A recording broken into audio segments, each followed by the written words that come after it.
3 থেকে 4 দিনে হচ্ছে গণভোট আইন। উপদেষ্টা পরিষদের বৈঠকে সিদ্ধান্ত, শেখ হাসিনাকে ফেরত আনতে আন্তর্জাতিক আদালতে যাবে বাংলাদেশ, জানালেন ডক্টর আসিফ। 14 বছর পর সংবিধানে ফিরল তত্ত্বাবধায়ক সরকার ব্যবস্থা। আগামী জাতীয় নির্বাচনের পর থেকে কার্যকর। ত্রুটিপূর্ণ ছিল ত্রয়োদশ সংশোধনী বাতিলের রায়। তত্ত্বাবধায়ক সরকার ফেরায় সফলতা পেল দীর্ঘদিনের আন্দোলন, বলছে বিএনপি। ইতিহাসের জন্য গুরুত্বপূর্ণ এক জামায়াতের ফের পাতানো ভোট হলে প্রতিহতের হুঁশিয়ারি। নিত্যদিনের ঘটনা হয়ে দাঁড়াচ্ছে আগুন বোমাবাজি। আইনেই আছে নাশকতাকারীদের গুলির নির্দেশনা, বলছে ডিএমপি। জানমালের নিরাপত্তায় কঠোর ব্যবস্থার হুঁশিয়ারি। এবং নির্বাচনের আগেই ধান চাল সংগ্রহ শেষ করতে চায় সরকার। এবার 2 টাকা বাড়িয়ে ধান 34, চাল 3 টাকা বাড়িয়ে 50 টাকা নির্ধারণ। কেনা হবে 28 ফেব্রুয়ারি পর্যন্ত।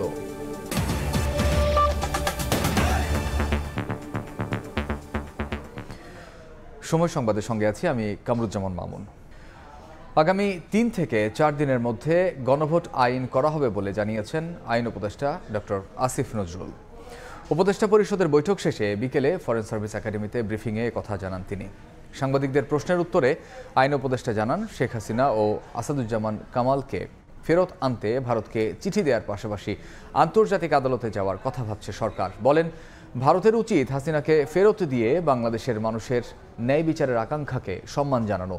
এছাড়াও উপদেষ্টা পরিষদ সুপ্রিম কোর্ট সচিবালয় অধ্যাদেশের খসড়ার চূড়ান্ত অনুমোদন দিয়েছে উল্লেখ করে উপদেষ্টা বলেন, সুপ্রিম কোর্ট সচিবালয় প্রতিষ্ঠিত হওয়ার পর থেকে নিম্ন আদালতের নিয়ন্ত্রণ, শৃঙ্খলা ও অন্যান্য বিষয় উচ্চ আদালত সচিবালয়ের হাতে ন্যস্ত হবে।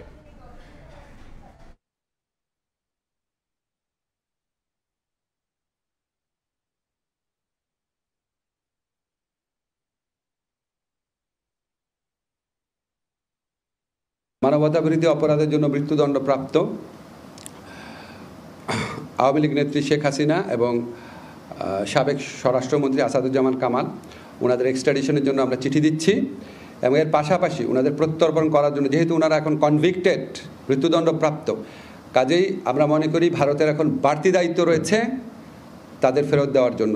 বাংলাদেশের মানুষের বিচারের আকাঙ্ক্ষা সেটা পূরণ করার জন্য এই দায়িত্ব পালনে। 14 বছর পর সংবিধানে ফিরল তত্ত্বাবধায়ক সরকার ব্যবস্থা। ত্রয়োদশ সংশোধনী বাতিলের রায় কলঙ্কিত ও ত্রুটিপূর্ণ ছিল বলে পর্যবেক্ষণ দিয়েছেন দেশের সর্বোচ্চ আদালত। চতুর্দশ সংসদ নির্বাচন থেকে এ ব্যবস্থা কার্যকর হবে বলেও রায়ে উল্লেখ করেন আপিল বিভাগ। রায়ে স্বস্তি প্রকাশ করেছেন বিএনপি, জামাত সহ সব পক্ষের আইনজীবীরা। আওয়ামী লীগ সরকারের প্ররোচনায় কলমের এক খোঁচায় তত্ত্বাবধায়ক সরকার ব্যবস্থা বাতিল করে দিয়ে দেশের নির্বাচন ব্যবস্থাকে এক গভীর সংকটে ফেলে দেন সাবেক প্রধান বিচারপতি এবিএম খায়রুল হক। এরপর 3টি বিতর্কিত নির্বাচনে একতরফাভাবে জিতে যায় আওয়ামী লীগ। 5 আগস্ট শেখ হাসিনা সরকার পালিয়ে যাওয়ার পর তত্ত্বাবধায়ক সরকার ফেরাতে আপিল করে বিএনপি, জামাত সহ একাধিক পক্ষ।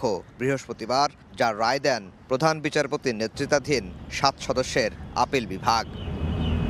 সর্বসম্মতিক্রমে দেয়া রায়ে তত্ত্বাবধায়ক সরকার ব্যবস্থা পুনর্বহাল করা হয়, যা কার্যকর হবে চতুর্দশ সংসদ নির্বাচন থেকে।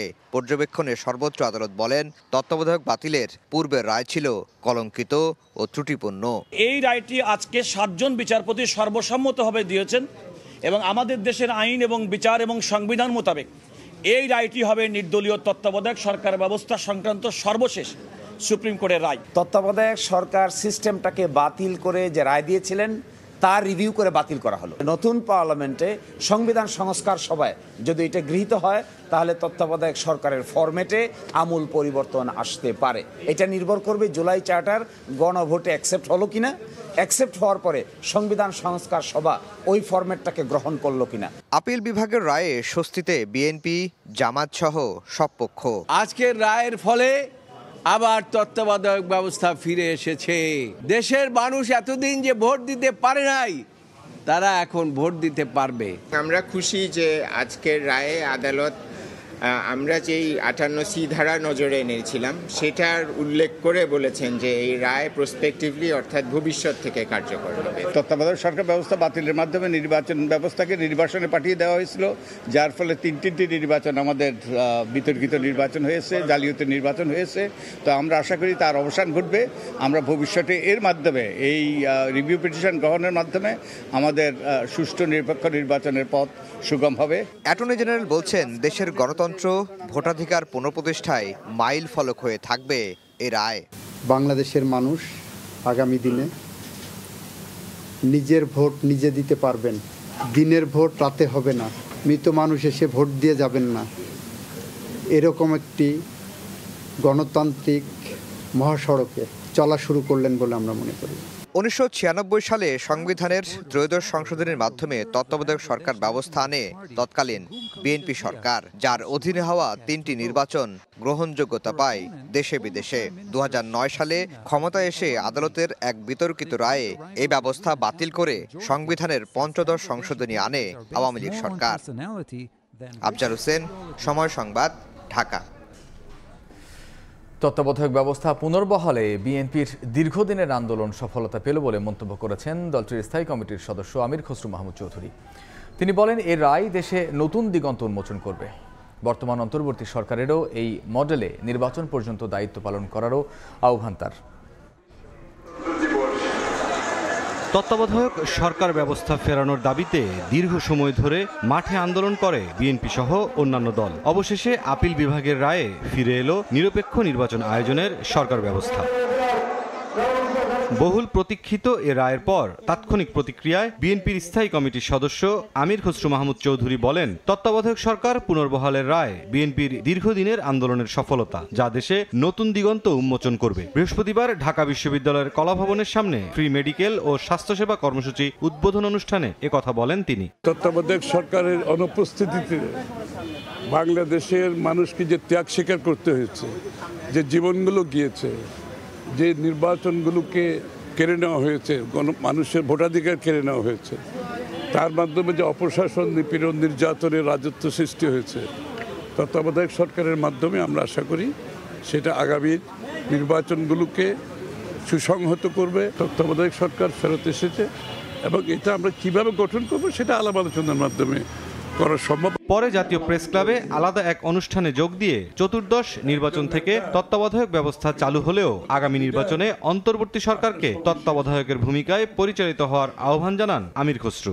যারা নির্বাচনকালীন সরকারে থাকবে তাদের নিরপেক্ষতা নিয়ে যাতে কোনো প্রশ্ন না ওঠে, এই জন্য অন্তর্বর্তীকালীন সরকারকে আমি অনুরোধ করব, কেয়ারটেকারের সরকারের আদলে এখন থেকে, আজকের থেকে নির্বাচনের দিন পর্যন্ত সরকার পরিচালনা করুন।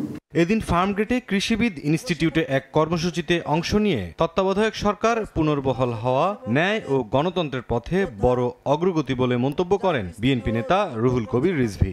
গণতন্ত্রের পথ চলার জন্য বাংলাদেশে কেউ যাতে আবার নতুন করে ফ্যাসিস্ট হয়ে না উঠতে পারে, তার জন্য আমি মনে করি আজকের এই রায়টি অত্যন্ত ইতিবাচক। কোনো অনির্বাচিত সরকার নয়, দেশের অচলাবস্থা কাটাতে জনগণের নির্বাচিত সরকার প্রতিষ্ঠা জরুরি বলেও মন্তব্য করেন বিএনপি নেতারা। প্রাণ ভোমরাটা আবারও পুনরুজ্জীবিত হলো আজকের এই রায়ের মধ্যে দিয়ে। মুরসালিন হক জুনায়েদ, সময় সংবাদ, ঢাকা। তত্ত্বাবধায়ক সরকার ব্যবস্থা পুনর্বহালের রায় দেশের ইতিহাসের জন্য গুরুত্বপূর্ণ বলে মন্তব্য করেছেন জামায়াতের সহকারী সেক্রেটারি জেনারেল এহসানুল মাহবুব জুবায়ের। দুপুরে মগবাজারে দলটির কেন্দ্রীয় কার্যালয়ে সংবাদ সম্মেলনে এই কথা বলেন তিনি। আবারও পাতানো নির্বাচনের চেষ্টা করা হলে জনগণকে সঙ্গে নিয়ে প্রতিহত করার হুঁশিয়ারিও দেন তিনি।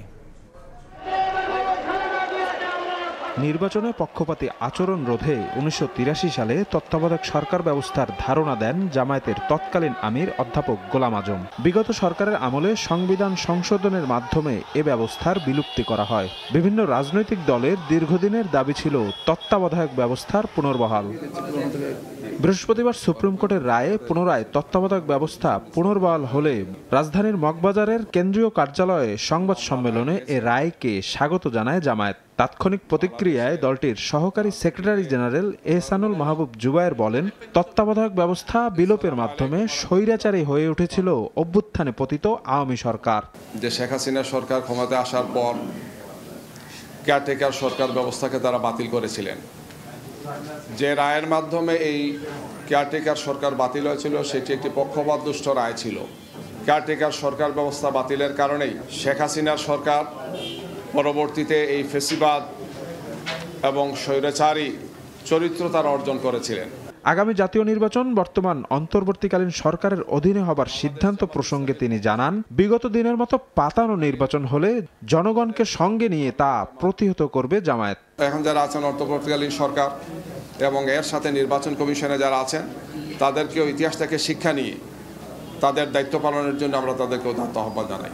পাতানো নির্বাচন 14, 18 বা 24-এর মতো যদি কেউ করতে চান তাহলে দেশবাসী অবশ্যই জনগণকে সাথে নিয়ে আমরা সেটা প্রতিরোধ করবো ইনশাআল্লাহ। তত্ত্বাবধায়ক সরকারবিহীন বিগত 3টি নির্বাচনকে ইতিহাসের কলঙ্কিত অধ্যায় হিসেবে আখ্যা দেন এই জামায়াত নেতা। 2014, 2018 এবং 2024-এর যে 3টি নির্বাচন বাংলাদেশের ইতিহাসের সবচেয়ে কলঙ্কিত 3টি নির্বাচন।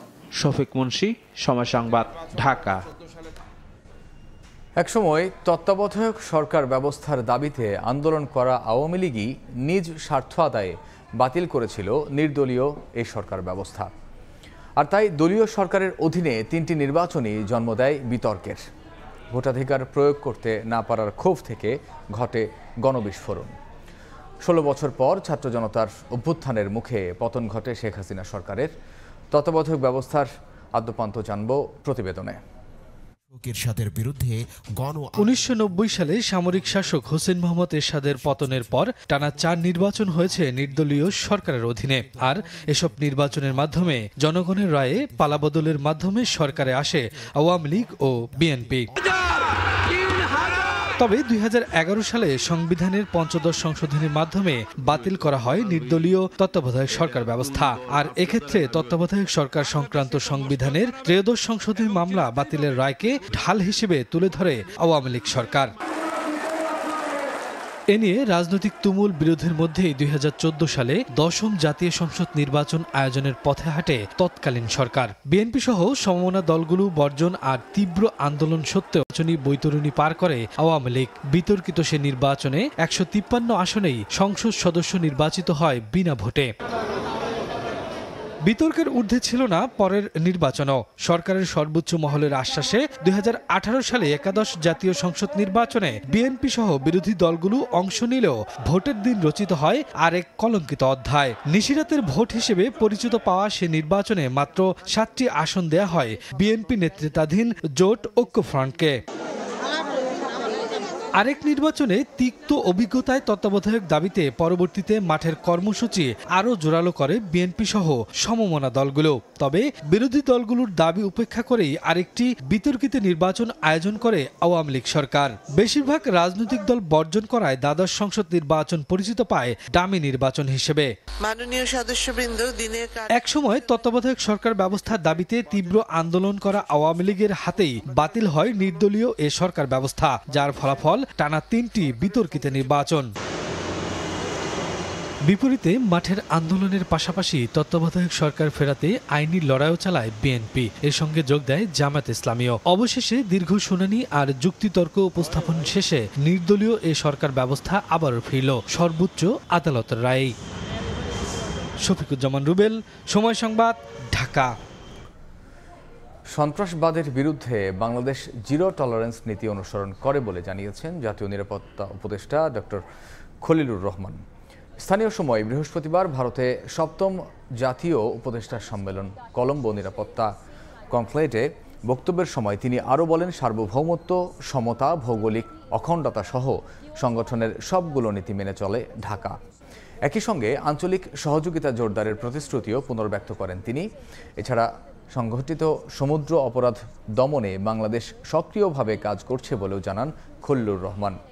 কনক্লেভটিকে একটি উন্মুক্ত অন্তর্ভুক্তিমূলক আঞ্চলিক প্ল্যাটফর্মে পরিণত করার আহ্বানও জানান নিরাপত্তা উপদেষ্টা।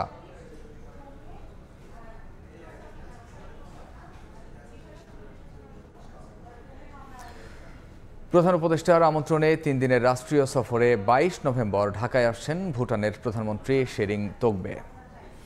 বিকেলে প্রেস ব্রিফিংয়ে পররাষ্ট্র সচিব জানান, শনিবার প্রধান উপদেষ্টার সঙ্গে দ্বিপাক্ষিক বৈঠকে অংশ নেবেন ভুটানের প্রধানমন্ত্রী। বৈঠকে কৃষি খাতের 3টি সমঝোতা স্মারক স্বাক্ষরের সম্ভাবনা রয়েছে। সৌজন্য সাক্ষাৎ করবেন পররাষ্ট্র উপদেষ্টার সঙ্গেও। রোববার শেরিং তোগবের সম্মানে মধ্যাহ্নভোজের আয়োজন করবেন রাষ্ট্রপতি মোহাম্মদ শাহাবুদ্দিন। এছাড়া তিনি ঢাকার ব্যবসায়ী নেতাদের সঙ্গেও বৈঠক করবেন। সফরকালে দুই দেশের মধ্যে দ্বিপাক্ষিক সম্পর্ক আরও জোরদার, বাণিজ্য বিনিয়োগ সম্প্রসারণ, কৃষি, পর্যটন ও ক্রীড়া খাত প্রাধান্য পাবে বলে জানানো হয়। মাননীয় প্রধান উপদেষ্টার সাথে একান্ত বৈঠক করবেন। এর পর দুই দেশের মধ্যে প্রতিনিধি পর্যায়ের দ্বিপাক্ষিক বৈঠক অনুষ্ঠিত হবে। বৈঠকে আমরা আশা করছি দুই দেশের মধ্যে বাণিজ্য ও বিনিয়োগ, যোগাযোগ, শিক্ষা, কৃষি, স্বাস্থ্য, জ্বালানি ও বিদ্যুৎ, টেলিযোগাযোগ, পর্যটন, সংস্কৃতি, যুব ও ক্রীড়া, শিল্প সহ দ্বিপাক্ষিক সহযোগিতার বিভিন্ন ক্ষেত্র নিয়ে আলোচনা হবে। শেখ হাসিনার রায় ঘিরে ট্রাইব্যুনালের 3 বিচারক ও প্রসিকিউটরদের হত্যার হুমকির ঘটনায় 4 জনকে শনাক্ত করা হয়েছে। এর মধ্যে ভোলা থেকে একজনকে গ্রেফতার করা হয়েছে। হুমকির সঙ্গে জড়িত বেশ কয়েকটি ফেসবুক পেজও শনাক্ত করা হয়েছে বলে জানান তিনি। এদিকে আশুলিয়ার 6 মরদেহ পোড়ানোর মামলায় রাজসাক্ষীকে জেরা করাকে কেন্দ্র করে আসামিপক্ষ ও প্রসিকিউশনের মধ্যে বাকবিতণ্ডা হয়। জুলাই হত্যাযজ্ঞে শেখ হাসিনার বিরুদ্ধে মানবতাবিরোধী অপরাধের মামলার রায়ের আগের দিন থেকেই একের পর এক হুমকি আসতে থাকে 3 বিচারক, চিফ প্রসিকিউটর সহ অন্য প্রসিকিউটরদের কাছে।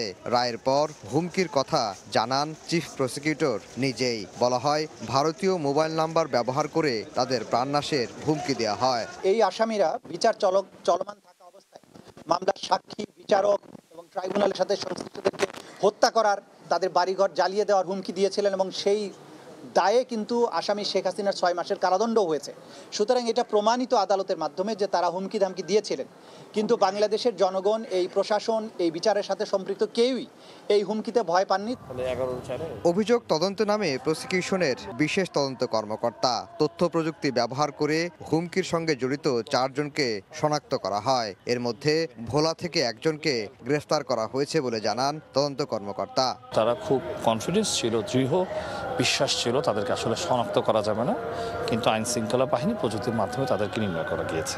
মিলিয়ন ফলোয়ারের পেজের অ্যাডমিন, সে ইতিমধ্যে আমাদের এই সরকারকে চ্যালেঞ্জ করে অনেক রকমের পেজ যেগুলো আমরা আসলে শনাক্ত করতে পারি না, এরিয়া দেখাচ্ছে দেশের বাইরে, আসলে সে বাংলাদেশ থেকে বসে এটা চালনা করছিল। প্রসিকিউটর ও বিচারপতিদের হুমকির সঙ্গে জড়িত বেশ কয়েকটি ফেসবুক পেজ ও ব্যক্তিকেও শনাক্ত করে আইনের আওতায় আনার চেষ্টা চলছে বলে জানান তিনি। তারা বিদেশি নাম্বার ব্যবহার করছে, লোকাল কোনো বাংলাদেশের নাম্বার ব্যবহার করছে না, এবং বিভিন্ন রকমের প্লে স্টোরে আপনার ফ্রি কিছু নাম্বার পাওয়া যায়, স্প্যাম নাম্বার, সেই নাম্বার থেকে তারা বিদেশি সেজে আমাদেরকে হুমকি দিচ্ছিল। তো পরবর্তীতে আইপিডিআর টাওয়ার ডাম প্রযুক্তি মাধ্যমে আমরা এই টোটাল গ্রুপটার মধ্যে মূল যিনি অ্যাডমিন তাকে আমরা শনাক্ত করতে সক্ষম হয়েছি। ব্যাপারটা এখন আইনি প্রক্রিয়া আছে।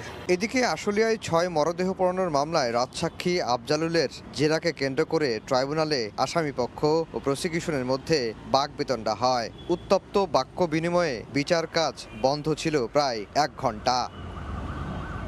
আফজাল হোসেন, সময় সংবাদ, ঢাকা। সময় সংবাদ আরও থাকছে। 34 বার অস্ত্রোপচার, ভেন্টিলেশনে 8 দিন, মাইলস্টোন ট্র্যাজেডির 4 মাস পর সুস্থ হয়ে বাড়ি ফিরল 12 বছরের আরিয়ান। সন্তানকে ফিরে পেয়ে বাবা মায়ের স্বস্তি।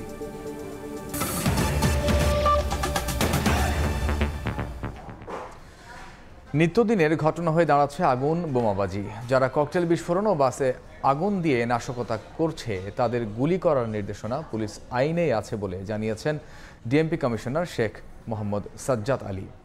বলেন, নাশকতার চেষ্টা করলে ঢাকাবাসীর জানমালের নিরাপত্তা দিতে আইনের কঠোর প্রয়োগ করবে পুলিশ। ঢাকা মহানগর গোয়েন্দা পুলিশের সাইবার সাপোর্ট সেন্টার উদ্বোধন শেষে এসব কথা বলেন তিনি।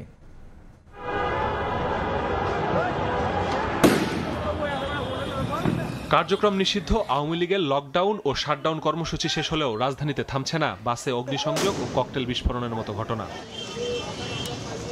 বুধবার রাতেও রাজধানীর রামপুরায় বাসে আগুন ধরিয়ে দেয় দুর্বৃত্তরা। পল্লবী থানার সামনে ঘটানো হয় চারটি ককটেল বিস্ফোরণ। এতে আহত হন এক পুলিশ সদস্য।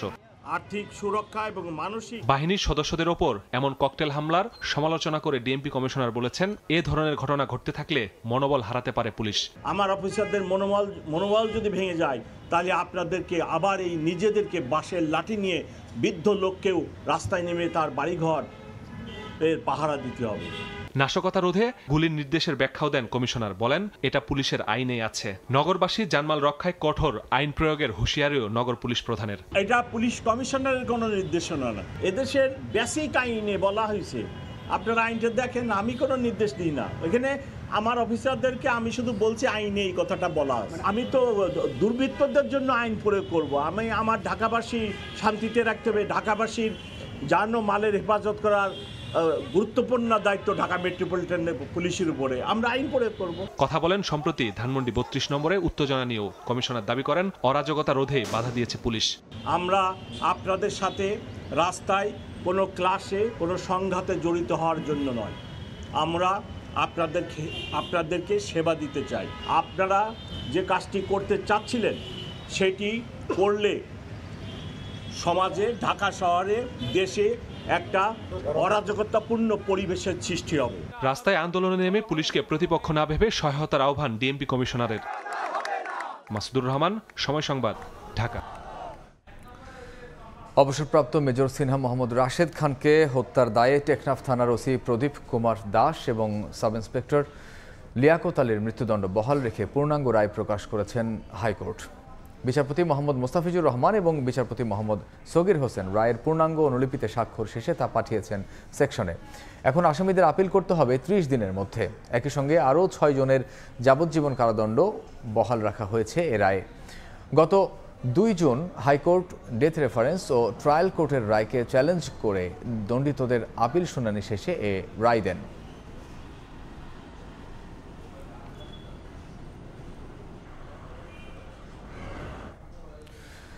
শেখ রেহানার স্বামী শফিক আহমেদ সিদ্দিকের বিরুদ্ধে 8.5 কোটি টাকার বেশি অবৈধ সম্পদ অর্জনের অভিযোগে মামলা করেছে দুদক। এদিকে ডায়মন্ড ওয়ার্ল্ডের এমডি দিলীপ কুমার আগরওয়ালের সম্পদের খোঁজে বিভিন্ন দফতরে চিঠি দিয়েছে সংস্থাটি। আর শেয়ার বাজারে কারসাজি মামলায় বিদেশে থাকা ক্রিকেটার সাকিব আল হাসানকে আগামী 26 নভেম্বর দুদকে তলব করা হয়েছে। 2024 সালের সেপ্টেম্বরে স্বর্ণ, হীরা চোরাচালান ও অর্থ পাচারের অভিযোগে আইন শৃঙ্খলা রক্ষাকারী বাহিনীর হাতে গ্রেফতার হন ডায়মন্ড ওয়ার্ল্ডের এমডি দিলীপ কুমার আগরওয়ালা। তার বিরুদ্ধে দুদক 112 কোটি টাকার অবৈধ সম্পদ ও 755 কোটি টাকার সন্দেহজনক লেনদেনের অভিযোগে মামলাও করে। আগরওয়ালার সম্পদের বিস্তৃতি দেশের গণ্ডি পেরিয়ে কলকাতা, অস্ট্রেলিয়াতে জুয়েলারি শোরুম সহ অঢেল সম্পদের অভিযোগ এসেছে দুদকের হাতে। দিলীপের সম্পদের খোঁজে দেশের একাধিক দফতরে চিঠি দিয়েছে সংস্থাটি। 34টি ব্যাংক হিসাবে 755 কোটি টাকারও বেশি মূল্যের সম্পদ বা অর্থ অস্বাভাবিক লেনদেন করে মানি লন্ডারিংয়ে সম্পৃক্ত অপরাধে ইতিপূর্বে মামলা রুজু করা হয়েছিল। উক্ত মামলা সংক্রান্তে আমাদের তদন্তকারী কর্মকর্তাগণ বিভিন্ন দপ্তরে দালিলিক প্রমাণাদি সংগ্রহের জন্য অধিযাচনপত্র প্রেরণ করছেন। এদিন শেখ রেহানার স্বামী ঢাকা বিশ্ববিদ্যালয়ের সাবেক শিক্ষক শফিক আহমেদ সিদ্দিকের বিরুদ্ধে মামলা করে দুদক, যেখানে তার বিরুদ্ধে 8 কোটি 65 লাখ টাকার অবৈধ সম্পদ অর্জনের প্রমাণ পেয়েছে। অসাধু উপায়ে জ্ঞাত আয়ের উৎসের সাথে অসঙ্গতিপূর্ণ 8 কোটি 65 লক্ষ টাকারও বেশি মূল্যের সম্পদ অর্জন ও দখলে রাখার অপরাধ অনুসন্ধানকালে প্রমাণিত হয়েছে। এদিকে শেয়ার বাজার থেকে কারসাজির মাধ্যমে প্রায় 257 কোটি টাকা আত্মসাতের মামলায় আগামী 26 নভেম্বর দুদকে তলব করা হয়েছে ক্রিকেটার সাকিব আল হাসানকে। জনাব সাকিব আল হাসান সাবেক অধিনায়ক বাংলাদেশ জাতীয় ক্রিকেট দল ও সাবেক সংসদ সদস্য মাগুরা 1-কে জিজ্ঞাসাবাদের জন্য তদন্তকারী কর্মকর্তা নোটিশ জারি করেছেন। তাসলিম তৌহিদ, সময় সংবাদ, ঢাকা। নির্বাচনের আগেই ধান চাল সংগ্রহ শেষ করতে চায় সরকার। বিকেলে সচিবালয়ে গণমাধ্যমের কাছে একথা জানান খাদ্য উপদেষ্টা আলী ইমাম মজুমদার। এবার ধান 34 এবং চালের দাম 50 টাকা নির্ধারণ করা হয়েছে। সংগ্রহ কার্যক্রম চলবে 28 ফেব্রুয়ারি পর্যন্ত। ধান চাল মিলিয়ে 6 লাখ টন সংগ্রহ লক্ষ্যমাত্রা নির্ধারণ করা হয়েছে। প্রতি বছরের মতো এবারও আমন মৌসুমে ধান চাল সংগ্রহের ঘোষণা দিয়েছে সরকার। এবার প্রতি কেজি ধান 34 টাকা কেজি দরে সংগ্রহ করা হচ্ছে। বৃহস্পতিবার বিকেলে সচিবালয়ে ধান চাল সংগ্রহের বিষয়ে জানান খাদ্য উপদেষ্টা আলী ইমাম মজুমদার। এবার আতপ চালের সংগ্রহ মূল্য নির্ধারণ করা হয়েছে 49 টাকা কেজি দরে এবং সেদ্ধ চাল দাম নির্ধারণ হয়েছে 50 টাকা কেজি। সর্বনিম্ন 5 লাখ টন সেদ্ধ চাল, 50,000 টন আতপ চাল এবং 50,000 টন ধান সংগ্রহের লক্ষ্যমাত্রা নির্ধারণ করা হয়েছে। প্রয়োজনে তা আরও বাড়ানো যাবে, সেক্ষেত্রে অর্থের কোনো অভাব পড়বে না বলে জানান খাদ্য উপদেষ্টা। এই ধান চাল সংগ্রহ চলবে আগামী ফেব্রুয়ারি পর্যন্ত। তবে সে সময়ে জাতীয় নির্বাচনের সময় হওয়ায় নির্বাচনের আগেই ধান চাল সংগ্রহের কাজ শেষ করতে চায় সরকার। ধান কেনা হবে প্রতি কেজি 34 টাকা দরে, সিদ্ধ চাল 50 টাকা কেজি, আতপ চাল 49 টাকা কেজি। ফেব্রুয়ারি যেহেতু জাতীয় নির্বাচনের জন্য নির্ধারিত, সুতরাং এর আগে প্রায় সবটা সংগ্রহ করে ফেলার জন্য ইনশাআল্লাহ আমরা চেষ্টা করব। এছাড়া অন্তর্বর্তী সরকার খাদ্য বান্ধব কর্মসূচির আওতা বাড়িয়েছে উল্লেখ করে খাদ্য উপদেষ্টা আশা প্রকাশ করেন, সরকার যখন দায়িত্ব হস্তান্তর করবে তখন দেশে অনেক বেশি পরিমাণ খাদ্য মজুদ থাকবে। 5 মাস দেয়া হতো 50 লাখ লোককে, 50 লাখ পরিবারকে 30 কেজি করে চাল 15 টাকা দামে। আমরা এটাকে করি 6 মাস ব্যাপী, এটাকে কর্মসূচিটা চালনা করি। সরকার কিন্তু পরবর্তী সরকারের জন্য বিভিন্ন পর্যায়ে কাজগুলিকে কমফোর্টেবল রেখে যাবে, এই ব্যাপারে আমরা কমিটেড। বড় মৌসুমেও রেকর্ড পরিমাণ ধান চাল সংগ্রহ হয়েছে, ফলে ঘাটতি হওয়ার আশঙ্কা নেই বলে জানান খাদ্য উপদেষ্টা। আমরা যত বেশি করতে পারবো তত বিদেশ থেকে আমদানি কমাতে পারবো। সানবীর রূপল, সময় সংবাদ, ঢাকা। পুনঃখনন করা সিলেটের কৈলাসটিলা এক গ্যাসকূপ থেকে প্রায় 50 লাখ ঘনফুট গ্যাস পাওয়া গেছে। গোলাপগঞ্জের কৈলাসটিলা এক কূপ থেকে উত্তোলন করা গ্যাস 2-1 দিনের মধ্যেই জাতীয় গ্রিডে যুক্ত হবে বলে জানান সিলেট গ্যাস ফিল্ডের কর্মকর্তারা। 1961 সালে আবিষ্কৃত হয় গ্যাস ফিল্ডটি। পঞ্চমবারের মতো পুনঃখনন শুরু হয় চলতি বছরের 12 আগস্ট। 1600 সিএফটি গ্যাস মজুদ আছে বলে ধারণা করছে সংশ্লিষ্টরা। বাপেক্সের পুনঃখনন কাজে ব্যয় হয়েছে 73 কোটি টাকা। এর আগে 2018 সালে পুনঃখনন করা হয় গ্যাস কূপটি।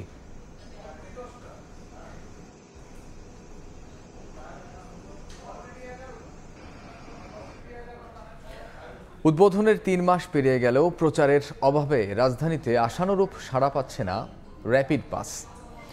যাত্রীদের অভিযোগ, তাৎক্ষণিকভাবে কার্ডের তথ্য রিড করতে পারছে না পাঞ্চ মেশিন। এতে পড়তে হচ্ছে বিড়ম্বনায়।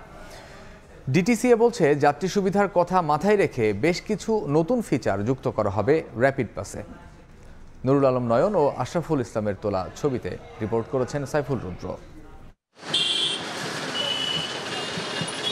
হাতিরঝিলে 1.5 ঘন্টা অপেক্ষার পর 16টি গাড়িতে মাত্র 4 জন যাত্রীর দেখা পেয়েছি আমরা, যারা র্যাপিড পাস ব্যবহার করে ভাড়া পরিশোধ করেন। র্যাপিড পাস ব্যবহারে অনীহার কারণ হিসেবে সাধারণ যাত্রীরা জানান মিশ্র প্রতিক্রিয়া। রয়েছে সঠিকভাবে পাঞ্চ মেশিন কাজ না করার অভিযোগও। লাইনে দাঁড়ানো লাগে না টিকিট কাটার জন্য, কার্ডটা পাঞ্চ করার পরে আমি গাড়িতে উঠে গেলাম। টিকিট নেওয়ার জটিলতা থেকে একটু মুক্তি পাবে মানুষ। আমার স্টুডেন্ট আইডি কার্ড আছে, সো স্টুডেন্টদের জন্য 15 টাকায় কাটা দেয়। রেপিড কার্ডে নাই, রেপিড কার্ডে 20 টাকায় কাটা লাগে। এসএমএস দিলে ডেফিনেটলি ভালো হবে আর কি। মেশিনটা রিচ করতে গেলে অনেক সময় মেশিনটা ধরে না, তো তখন একটু ধাক্কাধাক্কি হয়। মেশিনগুলো যে ডিটিএস থেকে যেখানে দেখাইছে তাদের মারফতে কেনা। যাত্রীর অভিযোগ অনুযায়ী কার্ড পাঞ্চে জটিলতা ও মেশিনের দুর্বলতার প্রমাণও মিলল হাতে নাতেই। রাজুকের ঠিকাদারি প্রতিষ্ঠান এইচআর ট্রান্সপোর্ট এজেন্সির কর্মী জানান, উদ্বোধনের পর থেকে গেল 3 মাসে চক্রাকার বাসে কার্ড ব্যবহারকারীর সংখ্যা খুব একটা বাড়েনি। 5টা-7টা পার ডে যাচ্ছে। আর একটু এটা তো প্রচারের উপরে, প্রচার যত হবে তত সেল হবে। আরো 2-4টা পরিবহনে থাকলে সেই ক্ষেত্রে হয়তো এটা বেশি দেখা যেত। আপাতত বিআরটিসির 10টি বাস ও হাতিরঝিল চক্রাকার বাসে র্যাপিড পাস ব্যবহার করা যাচ্ছে, তবে ওয়াটার বাসে এই সেবা বন্ধ আছে। গ্রাহকের সব অভিযোগ আমলে নিয়ে ত্রুটি শনাক্তে দ্রুত ব্যবস্থা নেওয়ার কথা জানায় ঢাকা পরিবহন সমন্বয় কর্তৃপক্ষ ডিটিসিএ। ব্যাপকভাবে চালু করতে হলে এই যে ডিভাইস কানেক্টিভিটির একটা ব্যাপার রয়েছে, ততদিন কিন্তু আপনাকে এটা একটু ব্যয়বহুল এবং দ্রুত ব্যাপক সম্প্রসারণের পথে বাধা আছে। বাসও তো রেডি নাই যে সেখানে স্থাপন করব। র্যাপিড পাসে আসলে হাব ভাড়া এইটা করতে গেলে এইটা ইটস ভেরি ডিফিকাল্ট।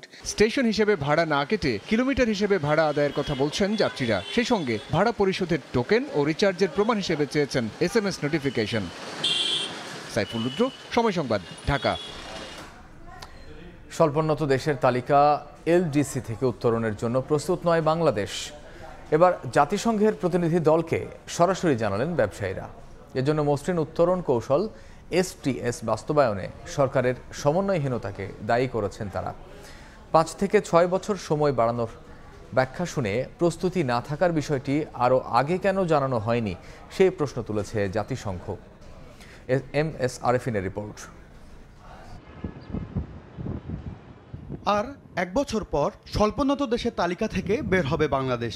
যদিও দীর্ঘদিন ধরেই LDC উত্তরণ পিছিয়ে দেওয়ার পক্ষে যুক্তি তুলে ধরে আসছে শীর্ষস্থানীয় ব্যবসায়ী সংগঠনগুলো। এখন ডাবল ডিজিট 14% 15% দিয়ে পৃথিবীর কোথাও নাই। এখানে এনার্জি ক্রাইসিস আছে, এফিসিয়েন্সি এটা ভালো পর্যায়ে না গেলে বিশ্ববাজারে যে আমার যে কম্পিটিটর আছে তাদের সাথে আমি প্রতিযোগিতায় কিন্তু টিকতে পারবো না। জাতিসংঘের অর্থনৈতিক ও সামাজিক কাউন্সিল ইকোসকের উন্নয়ন নীতিমালা বিষয়ক কমিটি CDPর পর্যালোচনায় 2018 ও 2021 সালে 2 দফায় LDC উত্তরণের সব শর্ত পূরণ করে এগিয়ে রয়েছে বাংলাদেশ। এই অবস্থার মধ্যেই LDC উত্তরণে বাংলাদেশের প্রস্তুতির খবর জানতে গেল 10 নভেম্বর ঢাকায় আসে জাতিসংঘের প্রতিনিধি দল। 4 দিনের সফরের প্রথম দিনেই ব্যবসায়ী নেতাদের সঙ্গে বৈঠকে বসেন তারা, যেখানে ব্যবসায়ীদের পক্ষ থেকে জানানো হয় মসৃণ উত্তরণ কৌশল STS বাস্তবায়নে সরকারি সহযোগিতায় ঘাটতি রয়েছে। মার্কিন বাড়তি শুল্ক চাপের মধ্যে অন্য দেশ থেকে অগ্রাধিকারমূলক বাণিজ্য সুবিধা হারালে বিপদে পড়বে বাংলাদেশ।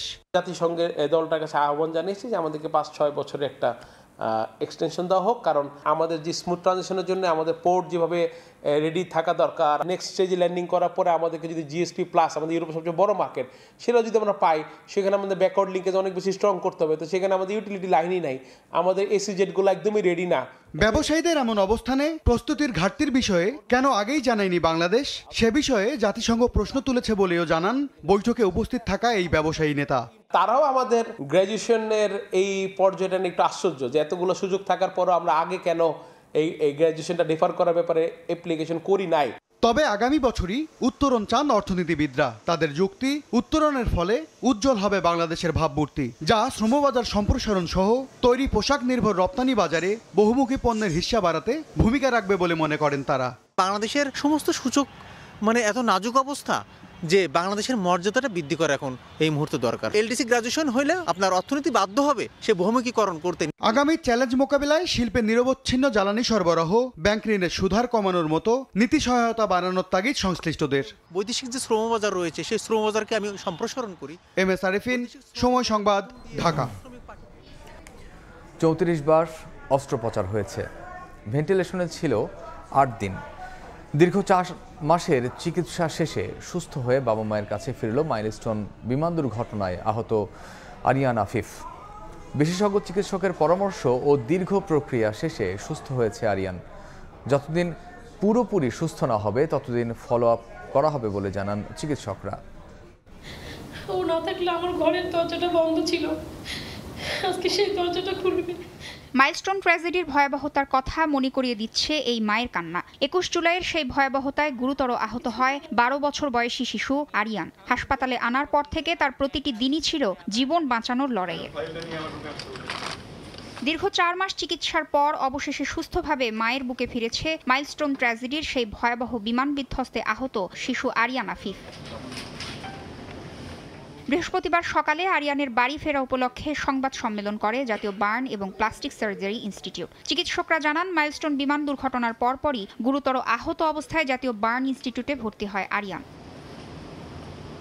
দুর্ঘটনার সেই দুঃসহ স্মৃতি ভুলে গিয়ে স্বাভাবিক জীবনে ফিরতে চায় আরিয়ান। আর ছেলেকে সুস্থভাবে ফিরে পেয়ে আবেগ আপ্লুত আরিয়ানের মা। আমার কোনো নিজের মধ্যে আমি অসুস্থতা ভাব রাখতেছি না, যে বাহার যেতেছি, আমি চিন্তা করছি আমি সুস্থ একদম।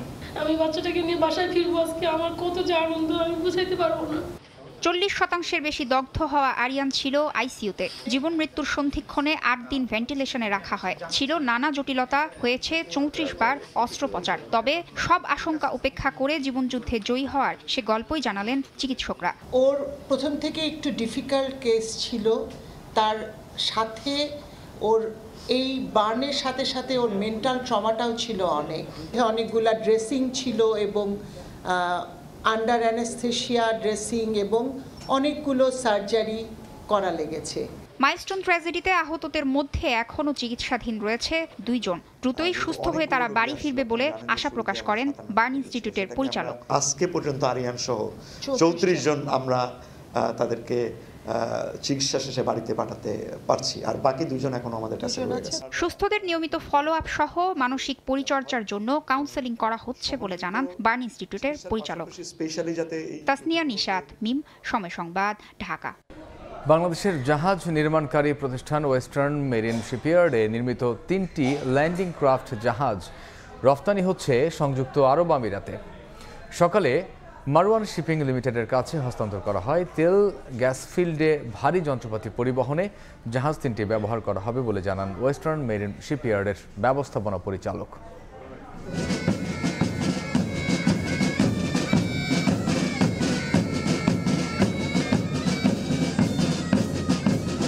দেশের রপ্তানিমুখী জাহাজ নির্মাণকারী প্রতিষ্ঠান ওয়েস্টার্ন মেরিন শিপইয়ার্ডের নির্মিত 3টি ল্যান্ডিং ক্রাফট জাহাজ মায়া, এমি, মুনা হস্তান্তর করা হলো সংযুক্ত আরব আমিরাতের কাছে। সংযুক্ত আরব আমিরাতের প্রতিষ্ঠান মারওয়ান শিপিং লিমিটেডের কাছে বৃহস্পতিবার সকালে চট্টগ্রামের কর্ণফুলী নদীতে জাহাজ হস্তান্তর অনুষ্ঠানের আয়োজন করা হয়। জাহাজ 3টি আরব আমিরাতে বন্দর থেকে তেল ও গ্যাস ফিল্ডে ভারী যন্ত্রপাতি পরিবহনে ব্যবহৃত হবে। আগামীতে আরো বড় জাহাজ তৈরি করে বিভিন্ন দেশে রপ্তানি করা সম্ভব হবে বলে আশা প্রকাশ করেন বাণিজ্য মন্ত্রণালয়ের অতিরিক্ত সচিব। যে ধরনের টেকনোলজি নিয়ে আমাদের দেশের বিজ্ঞানীরা কাজ করছেন, আমাদের পরবর্তী প্রজন্ম বিদেশে শিক্ষা নিয়ে বাংলাদেশের ব্যবসায় যুক্ত হচ্ছেন, আমরা অবশ্যই আশাবাদী সামনের দিনে এর চেয়ে বহুগুণ বড় শিপ আমরা তৈরি করতে পারব। এমন উদ্যোগে 2 দেশের মধ্যে বাণিজ্যিক সম্পর্কে নতুন দিগন্তের পথ তৈরি করবে বলে মনে করেন আরব আমিরাতের রাষ্ট্রদূত। I will love to see more and more of this project in the future, inshallah. Finally, I would like to extend my gratitude to the all engineer, to the all officials, crews, and all the dedicated people that have made this project a reality.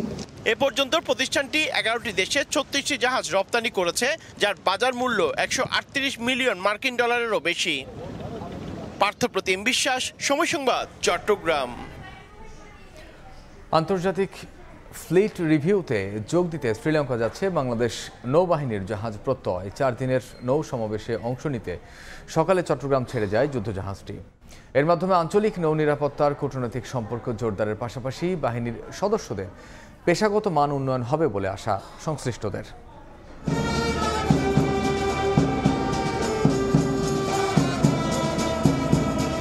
সুসজ্জিত বাদক দলের পরিবেশনায় আনুষ্ঠানিকভাবে বিদায় জানানো হয় নৌবাহিনীর যুদ্ধজাহাজ প্রত্যয়কে। শ্রীলঙ্কার নৌবাহিনীর 75 বছর পূর্তি উদযাপনে আন্তর্জাতিক ফ্লিট রিভিউতে অংশগ্রহণের জন্য কলম্বোর উদ্দেশ্যে বৃহস্পতিবার সকালে চট্টগ্রামের নেভাল ছেড়ে যায় বাংলাদেশ নৌবাহিনীর যুদ্ধজাহাজ প্রত্যয়।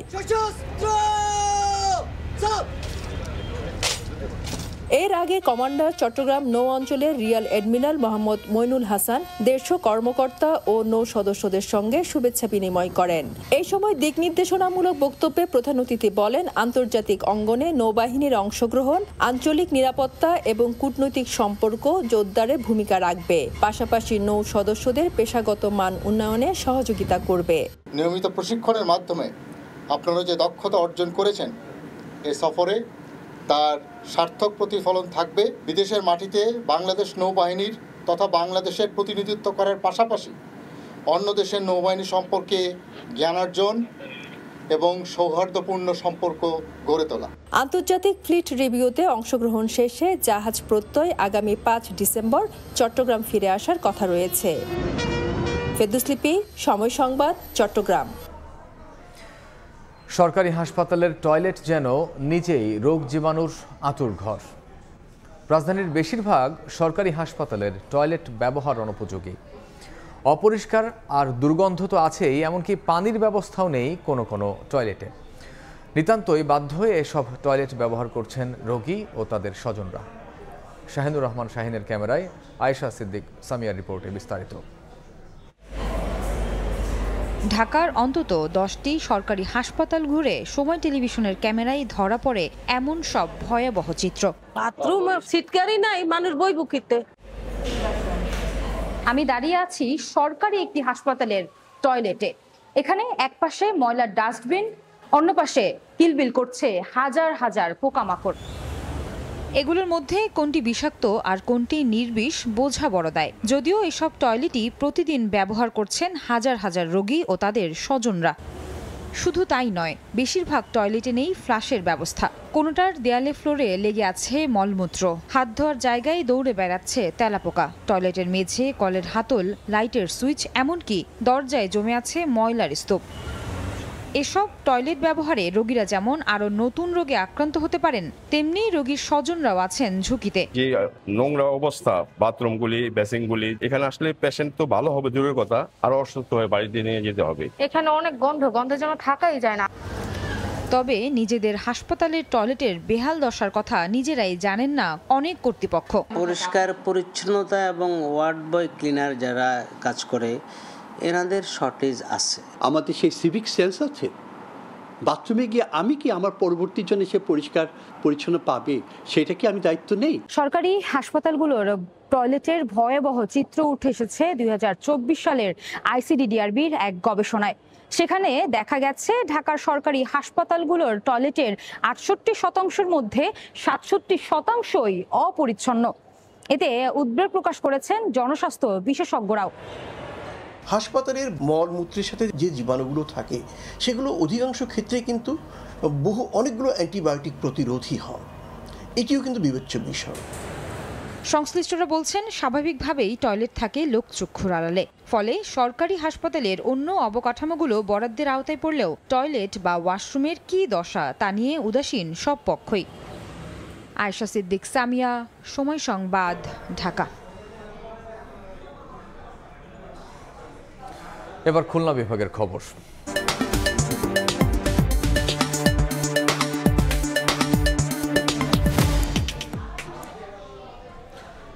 খুলনা অঞ্চলে বাড়ছে শিক্ষা থেকে ঝরে পড়া শিশুর সংখ্যা, বাড়ছে শিশুশ্রম। নিরাপদ পানি ও স্বাস্থ্য ঝুঁকির মতো সূচকগুলোতে উদ্বেগজনক চিত্র ধরা পড়েছে সাম্প্রতিক জরিপে। অল্প বয়সেই শ্রমবাজারে যুক্ত হওয়া, নিরাপদ পানি ও হাইজিন সুবিধার সংকট, সব মিলিয়ে বড় ধরনের ঝুঁকিতে শিশুদের ভবিষ্যৎ। আব্দুল হালিম মিয়ার ছবিতে আরও জানাচ্ছেন আব্দুল্লাহ আল মামুন রুবেল।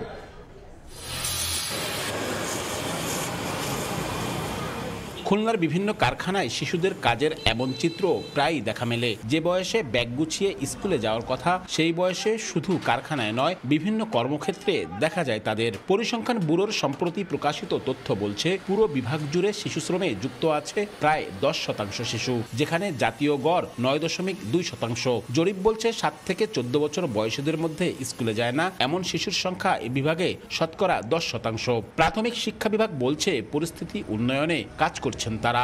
অভিভাবকদের বোঝানো, হোম ভিজিট করা যদি ইরেগুলার হয়, লেখাপড়ার যাতে তারা মনোযোগী হয় সেজন্য মোবাইল ফোনের মাধ্যমে শিক্ষকদেরকে আমরা হোম ভিজিট বাড়ানোর জন্য আমরা বলেছি। শুধু শিক্ষা নয়, স্বাস্থ্য ও নিরাপত্তার সূচকেও পিছিয়ে দক্ষিণ পশ্চিমাঞ্চল। সুপেয় পানি বঞ্চিত এই বিভাগের 5.4% শিশু। বেসিক স্যানিটেশন পায় না 21.4% শিশু। দুই ক্ষেত্রেই যা জাতীয় গড়ের চেয়ে বেশি। সবচেয়ে উদ্বেগজনক তথ্য পাওয়া গেছে শিশুদের রক্তে সীসা প্রবেশ নিয়ে। খুলনা বিভাগের 12 থেকে 59 মাস বয়সী 17.8% শিশুর রক্তে সীসার মাত্রা স্বাভাবিকের চেয়ে বেশি পাওয়া গেছে।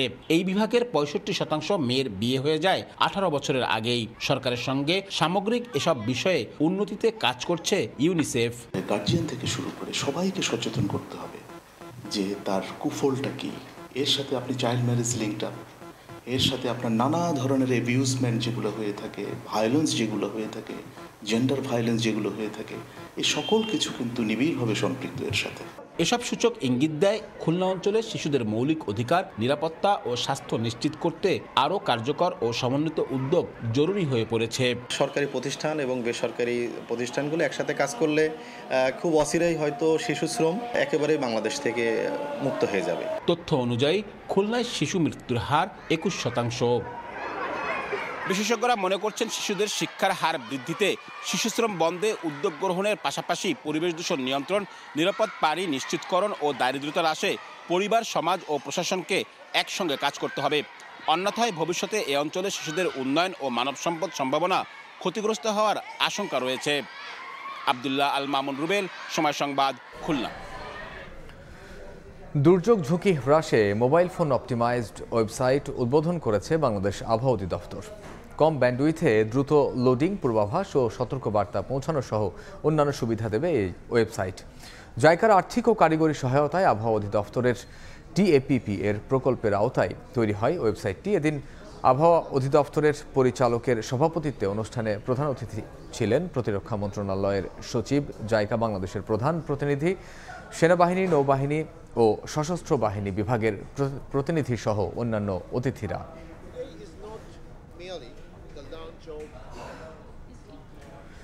দেশের বাইরের খবর। গাজা সিটি ও খান ইউনিসে দখলদার বাহিনীর হামলায় প্রাণ গেছে আরও 28 ফিলিস্তিনির। আহত 77 জন। ইসরায়েলের দাবি, হামাসের সদস্যরা সেনাদের লক্ষ্য করে গুলি চালানোয় জবাব দেয় তারা। এদিকে যুদ্ধবিরতি লঙ্ঘন করে লেবাননেও হামলা অব্যাহত রেখেছে ইসরায়েল।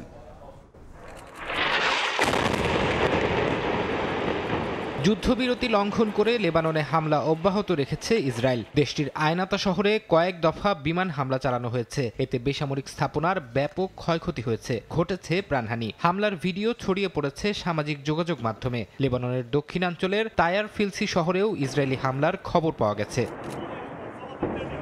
অবরুদ্ধ গাজা উপত্যকাতেও চলছে ইসরায়েলি আগ্রাসন। গাজা সিটি ও খান ইউনিসে আহত হয়েছেন নারী, শিশুসহ অনেকে। ইসরায়েলি বাহিনীর অভিযোগ, ইয়েলো লাইন অতিক্রম করায় হামলা চালায় সেনারা। ইসরায়েল আরও দাবি করে, খান ইউনিসে সেনাদের লক্ষ্য করে হামাসের সদস্যরা গুলি চালিয়েছিল। এর জবাবে সেখানে বিমান হামলা চালানো হয়। ইসরায়েলি হামলার আতঙ্কের মাঝে গাজাবাসীর জন্য মরার উপর খাড়ার ঘা হয়ে দেখা দিয়েছে তীব্র ঠান্ডা। আশ্রয় শিবির ও এর আশপাশে শত শত পরিবার মানবেতর জীবনযাপন করছে অস্থায়ী ঘর ও তাঁবুতে। মানবাধিকার সংস্থাগুলো বলছে, ভেজা স্যাঁতসেঁতে পরিবেশে বসবাস করছে উপত্যকার 2/3 শিশু। এতে তাদের স্বাস্থ্য ঝুঁকি বেড়েছে। ফরহাদ চৌধুরী, সময় সংবাদ। এ পর্যায়ে শীর্ষ সংবাদগুলো জানিয়ে দিচ্ছি আরেকবার। 3 থেকে 4 দিনের মধ্যে হচ্ছে গণভোট আইন। উপদেষ্টা পরিষদের সিদ্ধান্ত, শেখ হাসিনাকে ফেরাতে আন্তর্জাতিক আদালতে যাবে বাংলাদেশ, জানালেন ডক্টর আসিফ। 14 বছর পর সংবিধানে ফিরল তত্ত্বাবধায়ক সরকার ব্যবস্থা। আগামী জাতীয় নির্বাচনের পর থেকে কার্যকর। ত্রুটিপূর্ণ ছিল ত্রয়োদশ সংশোধনী বাতিলের রায়। এবং তত্ত্বাবধায়ক সরকার ফেরায় সফলতা পেল দীর্ঘদিনের আন্দোলন, বলছে বিএনপি। ইতিহাসের জন্য গুরুত্বপূর্ণ আখ্যা জামায়াতের। ফের পাতানো ভোট হলে প্রতিহতের হুঁশিয়ারি।